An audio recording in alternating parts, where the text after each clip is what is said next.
What's going on, everybody? So today's video, I have not done this type of video in a number of years, but to find out what that type of video is, stay tuned and watch.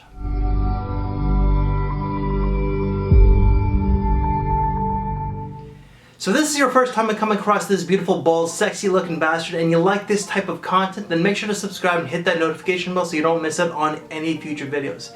This channel is very lighthearted, it's got a bit of an attitude, and I can be quite self-deprecating and sarcastic, but not in all videos. Before we get into the actual video, why don't you slap a like on this video, show YouTube and myself that you like this type of content. So everyone, today I'm going to give to you my 2019 Fall-Autumn starting lineup. Now I have not done this type of video in 4 years. I think that the last one was a 2015 summer starting lineup. I don't really like doing these types of videos, but it does break up the monotony of just simple fragrance reviews, you know. I know that a lot of you guys like these types of videos. I don't do a lot of top 10s, I don't do a lot of smell rates.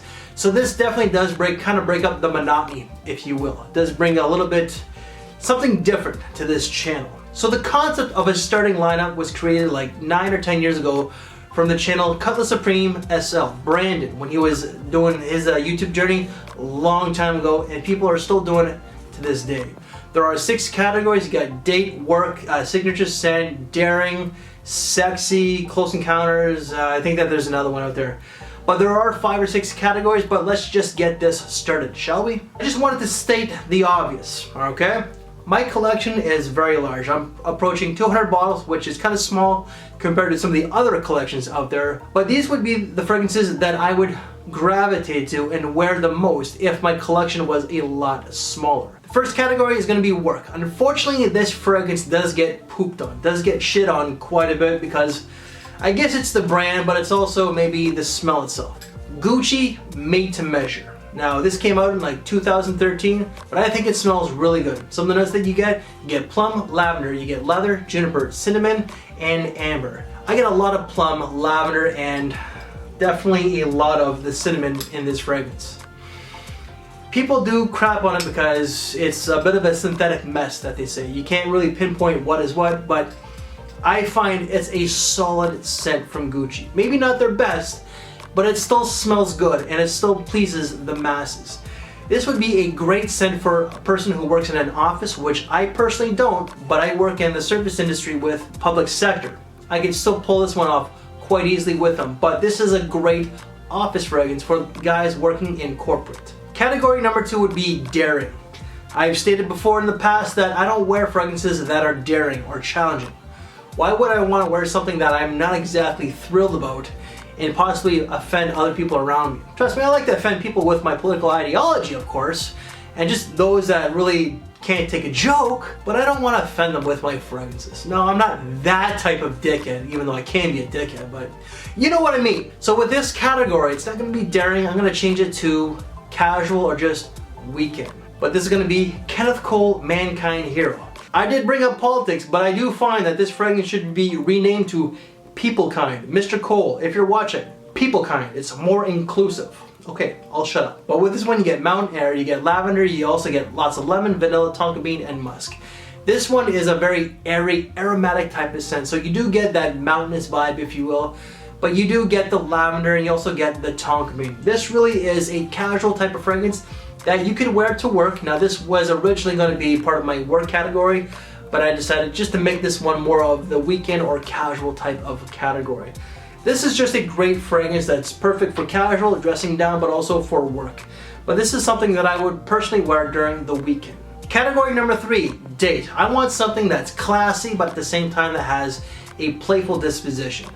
This brand is not exactly popular in North America, and I wish it was a little bit more mentioned in the community. The only person that really plugs this house, minus myself, is Chris from the channel Scentland.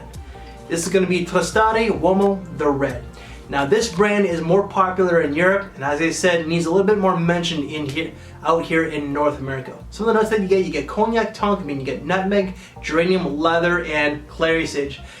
This really is like a sweet, boozy, playful, herbal type of scent. I don't really per se get cognac. I don't drink, as I've stated so many times on this channel. So I don't know what cognac, rum, mojito, all these types of alcoholic beverages smell like. I know what wine and I know what beer smells like. Those are very distinct to my nose, but this here you definitely get a boozy feel. You get the sweetness from the tonka bean. You also get a little bit of the leather and the spiciness from the nutmeg.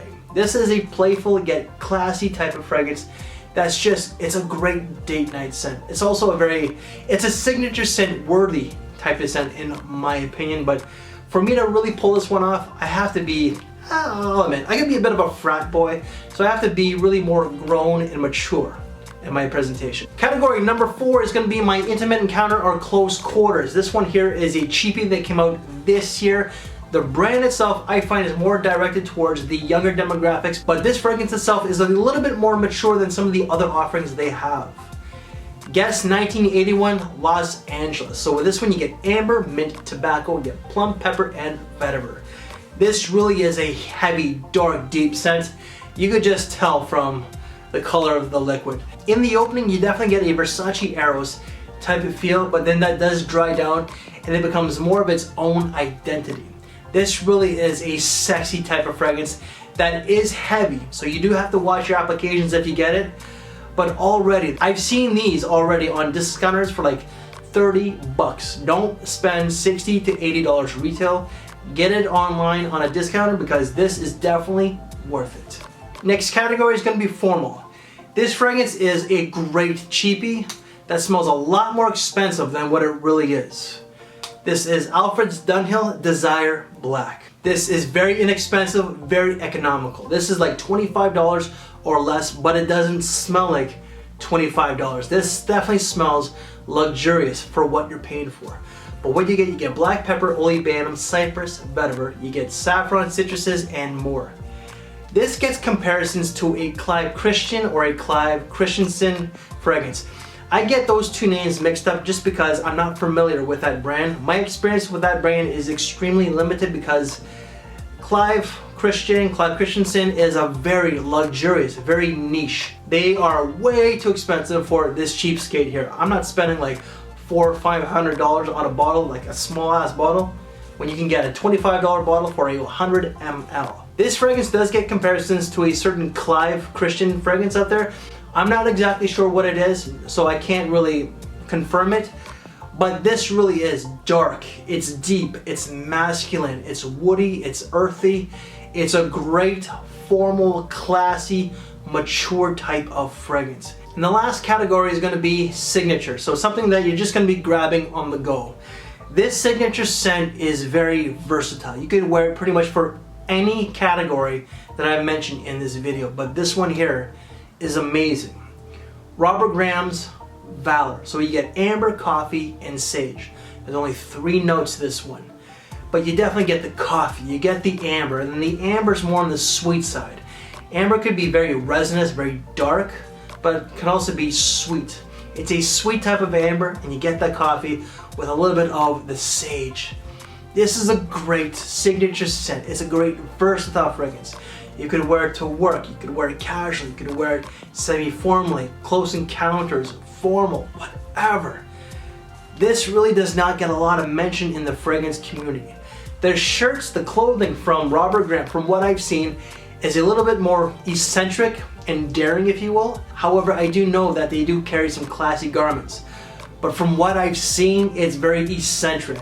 This fragrance is not that, but this fragrance is beautiful, it's delicious, and very versatile. Very signature scent worthy. So everyone, that's it. That's my 2019 fall autumn starting lineup for this year.